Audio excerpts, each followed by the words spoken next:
de dar lo mío, me gustaría preguntarles si se acuerdan lo que estuvimos viendo la última vez sobre este estudio de hechos. No el anterior sábado, porque tuvimos esto en el Distrito Norte, sino el anterior, del anterior. ¿Qué estuvimos hablando? ¿Qué es lo que dio el colo?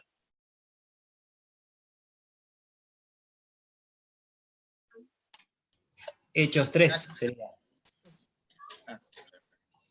Sí. ¿Y qué estuvimos hablando, más o menos? De la sanidad del leproso. Del cojo. Era. De un, Hechos 3. Del cojo. un rengo, ¿no? Ah, era cojo, perdón. Bien. Lo que pasa es que Estoy habíamos buscando, hablado estoy de buscando. otros también. Sí, es verdad. Bien. Y hablamos también de la prédica que hizo Pedro, que fue la segunda que habló después de la sanidad del cojo. Bien, sí. Está genial. Hoy quiero hablarles más o menos lo que pasó después de esa sanidad, en la que justamente como nos mostró en su invitación Lumi, Pedro y Juan fueron arrestados. ¿Por qué? Por haber sanado a este muchacho cojo. Ahí Pedro tuvo que hacer su tercer discurso, entre comillas, pero en este caso un poquito más con opresión, con amenaza. Por eso, primero quiero compartir pantalla para mostrarles lo que vamos a hablar hoy. ¿Se ve la pantalla ahí? Sí. Perfecto, genial. Bueno, hoy vamos a estar hablando del capítulo 4 del libro de Hechos, versículo 1 hasta el 22.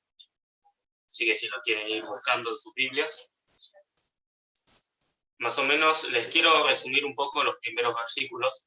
Como había dicho Pedro y Juan habían curado a un muchacho paralítico. Pero ¿qué pasó? Al oír sobre todo este hecho, los fariseos decidieron arrestar a Pedro y Juan y traérselos al concilio para poder juzgarlos por lo que habían hecho. Y como es esto más o menos lo que habla los primeros versículos del capítulo 4, me gustaría directamente empezar por el versículo 5, versículo 8, el versículo 8, me gustaría empezar directamente por ahí. Yo lo voy a leer en la Reina Valera. Dice la palabra del Señor: Entonces Pedro, lleno del Espíritu Santo, les dijo: Gobernantes del pueblo y ancianos de Israel, puesto que hoy se nos interroga acerca del beneficio hecho a un hombre enfermo, de qué manera ha sido sanado, sea notorio a todos vosotros y a todo el pueblo de Israel, que en el nombre de Jesucristo de Nazaret, a quien vosotros crucificasteis y a quien Dios resucitó de los muertos, por él este hombre está en vuestra presencia sano. Este Jesús es la piedra rechazada por vosotros los edificadores, la cual ha venido a ser cabeza del ángulo. Y en ninguno otro hay salvación, porque no hay otro nombre bajo el cielo dado a los hombres en que podamos ser salvos. Entonces, viendo la valentía de Pedro y de Juan, y sabiendo que eran hombres sin letras y del vulgo, se admiraban y les reconocían que habían estado con Jesús. Y viendo al hombre que había sido sanado, que estaba en pie con ellos, no podían decir nada en contra. Entonces les ordenaron que salieran del concilio y deliberaban entre sí, diciendo: ¿qué haremos con estos hombres? Porque de cierto, señal evidente ha sido hecha por ellos, notoria a todos los que viven en Jerusalén, y no lo podemos negar. Sin embargo, para que no se divulgue más entre el pueblo, amenacémoslos para que no hablen de aquí en adelante a hombre alguno en este nombre. Entonces los llamaron y les ordenaron que en ninguna manera hablaran ni enseñaran en el nombre de Jesús.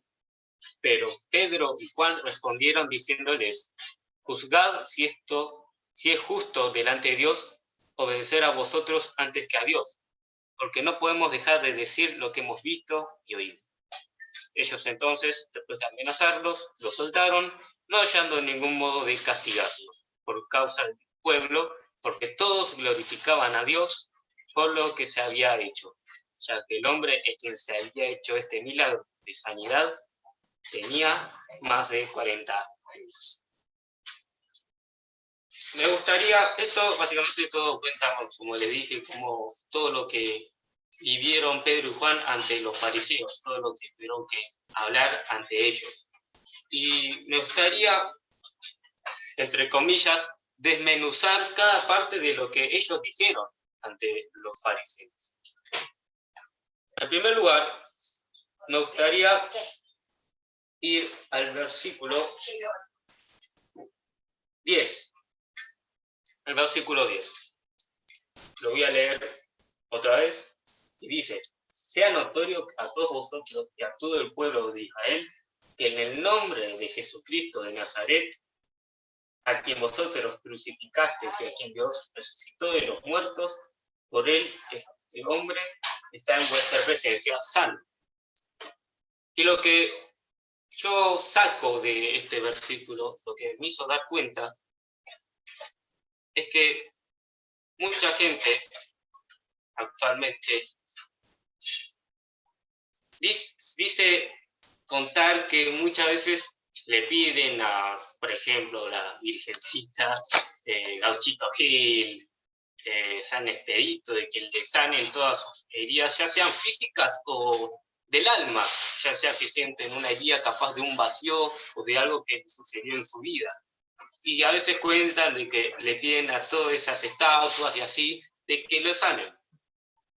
Pero hay un versículo, que es Primera de Pedro, capítulo 2, versículo 24, que dice: él mismo en su cuerpo llevó al madero nuestros pecados, para que muramos al pecado y vivamos para justicia.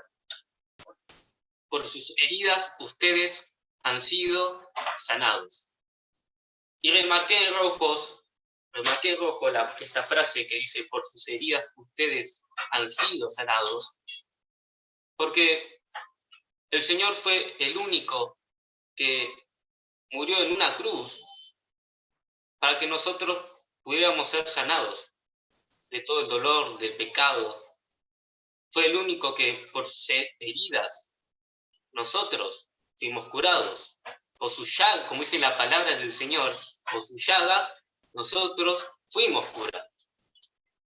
Una frase que Jesús siempre decía cuando ayudaba y curaba a la gente enferma era: tu fe te ha sanado. Porque es por la fe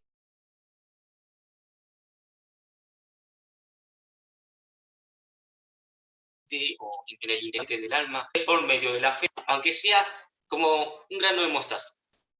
La fe mueve montañas.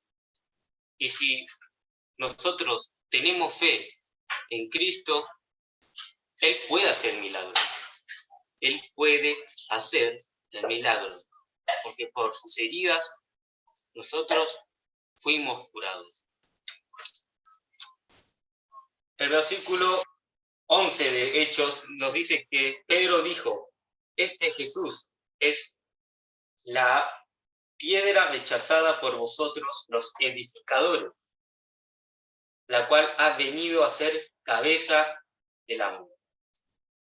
Este versículo también lo leí en la versión NTV y me gustó cómo lo tenía pronunciado, cómo lo cuenta. En la versión NTV este versículo dice: la piedra que ustedes, los constructores, rechazaron, ahora se ha convertido en la piedra principal. Cuando dice que se ha convertido en la piedra principal, se me vino a la mente la palabra que el Señor habló sobre los dos cimientos, que se encuentra en Mateo, capítulo 7, versículos 24 y 27. Me gustaría que el Colo, si puede estar buscando este texto y leerlo. Mateo capítulo 7, versículos 24 y 27.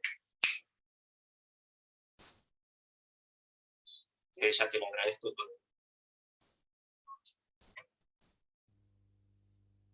Bueno, si no me entienden, ténganme paciencia. Bien. Cualquiera que me oye estas palabras y las hace, le compararé a un hombre prudente que edificó su casa sobre la roca. Descendió lluvia y vinieron ríos y soplaron vientos y golpearon contra aquella casa y no cayó porque estaba fundada sobre la roca. Pero cualquiera que me oye estas palabras y no las hace, le compararé a un hombre insensato que edificó su casa sobre la arena. Y descendió lluvia y vinieron ríos y soplaron vientos y dieron con ímpetu contra aquella casa. Y cayó, y fue grande su ruina. Gracias, Colo.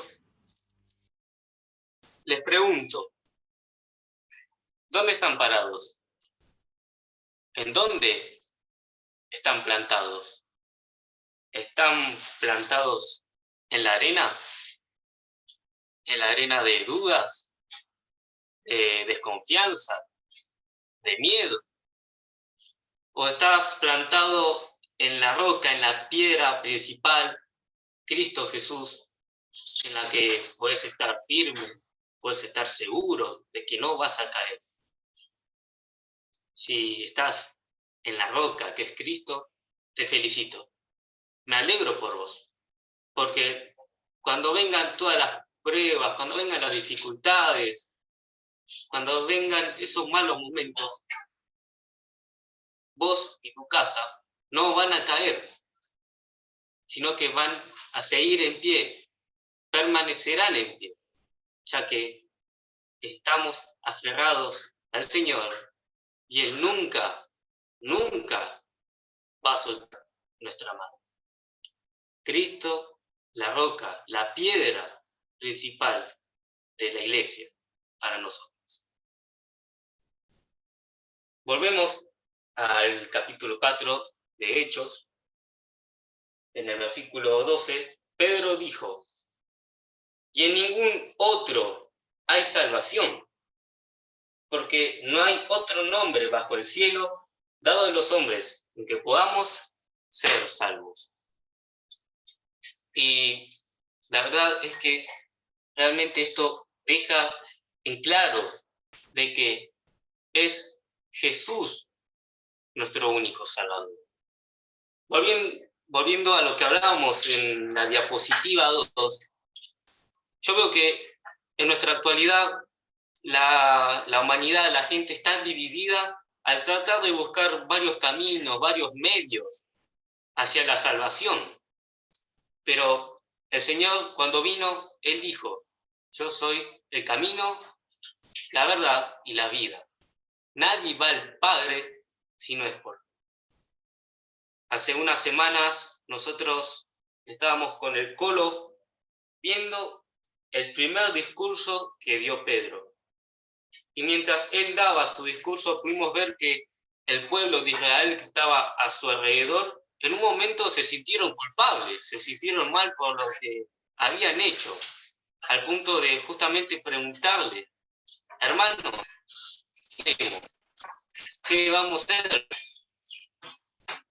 Y como vimos en el capítulo 2, ese día, en el versículo 38, Pedro les dijo: arrepiéntanse y bautícense todos ustedes en el nombre de Jesucristo, para que sus pecados les sean perdonados. Entonces recibirán el don del Espíritu Santo.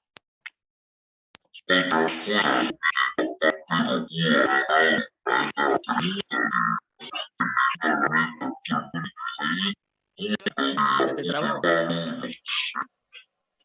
Emi, tenés la voz del exorcista como la otra vez. Ahí está.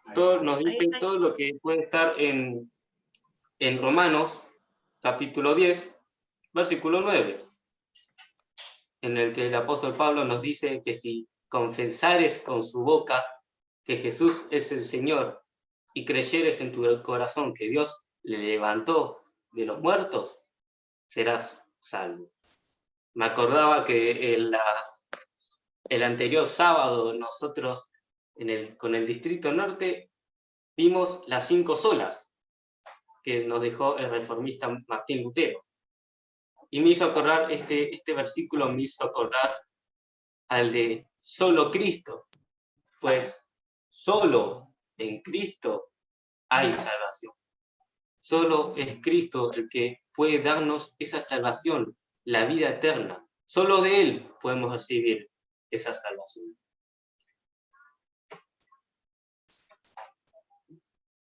Hechos, versículo 13, nos cuenta que los fariseos, viendo la valentía de Pedro y de Juan, sabiendo que ellos eran hombres sin lengua, ellos al ver esto se admiraban y podían ver y reconocían que ellos habían estado con Jesús. Y en el versículo 14, al final del versículo 14, hay algo que me llamó la atención, que ellos, los fariseos, no podían decir nada en contra.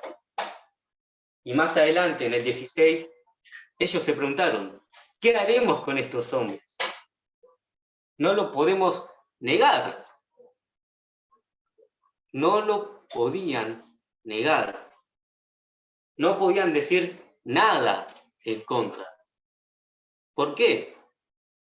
Porque la palabra del Señor es viva y eficaz. La palabra del Señor es la verdad. Es la palabra del Señor la que determina cómo van a ser las cosas. Repito, muestra la verdad. La palabra del Señor tiene poder. Con Hebreos capítulo 4, versículo 12, nos dice, ciertamente la palabra de Dios es viva y poderosa, y más cortante que cualquier espada de 2 filos. Penetra hasta lo más profundo del alma y del espíritu, hasta la médula de los huesos, y juzga los pensamientos y las intenciones del corazón. La palabra del Señor tiene poder para sorprender, como en el caso de estos fariseos que al ver cómo hablaban los discípulos Pedro y Juan, quedaron sorprendidos. La palabra de Dios tiene poder para quebrantar corazones, para tocarlos y hacer que las personas se arrepientan. Tiene también poder para enseñar, como está usando los caminos del Señor, para reprender toda obra del maligno. Tiene poder para corregir. Cuando capaz nosotros estamos haciendo algo mal, la palabra del Señor está ahí presente para ponernos en el camino adecuado. Debemos creer en la fuerza de la palabra de Dios, porque ella tiene poder. Ella es capaz de hacer milagros en tu vida. Ella es capaz de todo.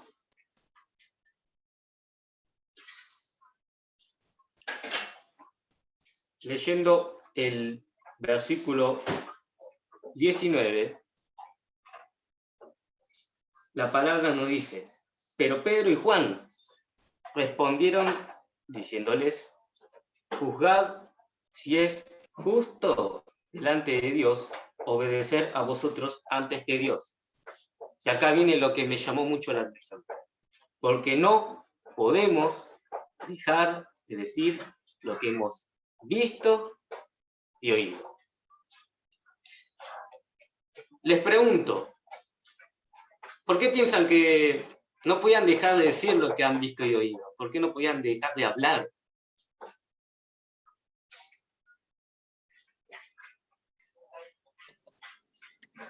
Porque estaban llenos del Espíritu Santo. No eran ellos, sino que estaban siendo usados por el Espíritu Santo. Bien. Bien. Ellos estaban llenos del Espíritu Santo. Esa llenura los hacía hablar y decir lo que habían visto y oído del Señor, todo lo que habían vivido con Jesús. Todo, el Espíritu Santo los tocaba y los impulsaba a hablar el testimonio, el milagro que ellos tuvieron por parte de Jesús en sus vidas. Y viendo todo este hecho, me impresiona ver que realmente todo lo que ellos, delante de los fariseos, o sea, los estaban juzgando, estaban en un momento de opresión, de amenaza por parte de los sacerdotes y fariseos, y me impresiona cómo ellos respondían. Y trayéndolo a nuestra vida cotidiana, capaz nos pasa que tenemos miedo o vergüenza de hablar de Cristo debido al ¿qué dirá, no? ¿Qué dirá el otro cuando le hable de esto? ¿Me va a criticar? ¿Me va a mandar a que me vaya? O capaz tenemos vergüenza porque no sabemos cómo hacerlo. Capaz tenemos vergüenza porque no sabemos qué hablar, qué decir. Pero en Marcos 13:11, el Señor nos dice: no se preocupen de antemano por lo que van a decir. Solo hablen lo que Dios les diga en ese momento. Porque no serán ustedes los que hablen, sino el Espíritu Santo. Porque no serán ustedes los que hablen, sino el Espíritu Santo. Como dijo recién Karen, el Espíritu Santo es el que toma esa palabra que nosotros decimos para examinar y escudriñar el corazón de la persona.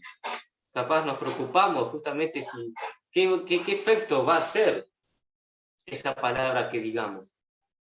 Pero la palabra dice que el Espíritu Santo, cuando Él venga, convencerá al mundo de pecado, justicia y juicio. No tengamos miedo ni vergüenza de llevar la palabra de Dios a nuestros amigos, familiares, vecinos del barrio. No tengamos miedo, sino que entreguémonos a las manos del Señor. Dejemos que sea el Espíritu Santo el que actúe y trabaje, porque, como recién les acabo de decir, Él convencerá al mundo de pecado, justicia y juicio. Dejemos que el Señor nos use para sus planes. Finalmente, este texto del capítulo 4 dice: ellos entonces, después de amenazarlos, los fariseos, después de amenazarlos, los soltaron, no hallando ningún modo de castigarlos por causa del pueblo. Y escuchen esto: por causa del pueblo, porque todos glorificaban a Dios por lo que se había hecho. Y lo que quiero mostrarles acá es que todo lo que hablaron Pedro y Juan, todo ese milagro que habían hecho, terminó dando un buen resultado. Terminó dando fruto. Porque muchas de esas personas que estaban alrededor creyeron en ese milagro que venía de parte de Jesucristo por medio del Espíritu Santo. Glorificaban a Dios por lo que se había hecho. Como dije antes, el Espíritu Santo en ese entonces convenció al mundo de pecado, justicia y juicio, y que únicamente Jesús es el Señor y Salvador. Y ahora te pregunto,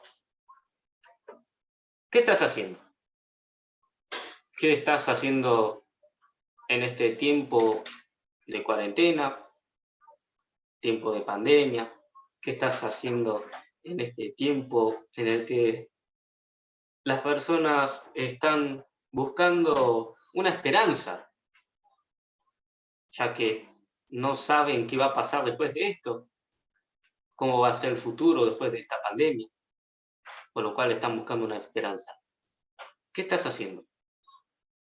¿Estás hablando de que Cristo es el sanador de nuestras heridas, que por sus heridas nosotros fuimos sanados, que Él sanó nuestras heridas físicas como espirituales. Estás hablando de que Cristo es la roca principal en la que podamos estar seguros, refugiados, y que no vamos a caer ante ninguna prueba y dificultad, porque el Señor nunca nos va a soltar. Estás hablando de que Cristo es el único Salvador, el único camino al Padre, que Él es el único que puede darnos salvación y vida eterna. Estás hablando de que su palabra tiene poder para hacer milagros en nuestra vida, para renovarnos cada día y hacernos crecer espiritualmente. Y lo último, estás dando testimonio de lo que has visto y oído de Dios, de todo lo que has vivido, de lo que el Señor hizo en tu vida, los milagros, las cosas especiales que hizo en tu vida. ¿Lo estás proclamando? ¿Lo estás contando ese testimonio? En este tiempo te animo a que estés dando todos estos puntos que pudimos ver en este texto. Que estés hablando de que la llenura y el don del Espíritu Santo trae paz. Y para ir terminando, me gustaría dejarles un versículo que lo leía justamente ayer y me hizo recordar una promesa que el Señor nos da. Una linda promesa que trae paz, de que todo lo que hagamos va a dar resultado. Este versículo se encuentra en Isaías, capítulo 55, versículo 11. Así será mi palabra que sale de mi boca. No volverá a mí vacía, sino que hará lo que yo quiero y será prosperada en aquello a que la envíe. Que en este tiempo puedas plantar semillas en los corazones, que puedas llevar la palabra del Señor a toda persona, a toda alma, a todo corazón, confiando en lo que nos dice este versículo, de que esa palabra que el Señor nos pone para hablar no va a volver vacía, sino que va a dar fruto, sino que va a prosperar en esa vida, en esa alma, en ese corazón en la que fue enviada. Te desafío en esta semana que estés mandando un mensajito a tus amigos, a tus contactos, de todo lo que hemos visto, de que Cristo quiere sanarte, que Cristo quiere ser tu roca principal, tu piedra principal, de que Cristo es el único que puede salvarnos y darnos vida eterna, de que su palabra da milagros en nuestra vida y de que el Espíritu Santo trae paz. Te desafío a mandar estos puntos a tus conocidos. Esto es todo lo que traje para ustedes. Gracias por escucharme y espero que sea de mucha bendición para ustedes. ¿Qué les parece si estamos orando? Antes me gustaría saber comentarios, opiniones o capaz un motivo de oración que tengan para estar acá. Porfa, ¿me decís cuál es el último versículo que leíste bien? Isaías 55, ¿cuánto? Ahí dejo la pantalla, está en Isaías 55, 11. Ah, gracias. Gracias. No hay de qué.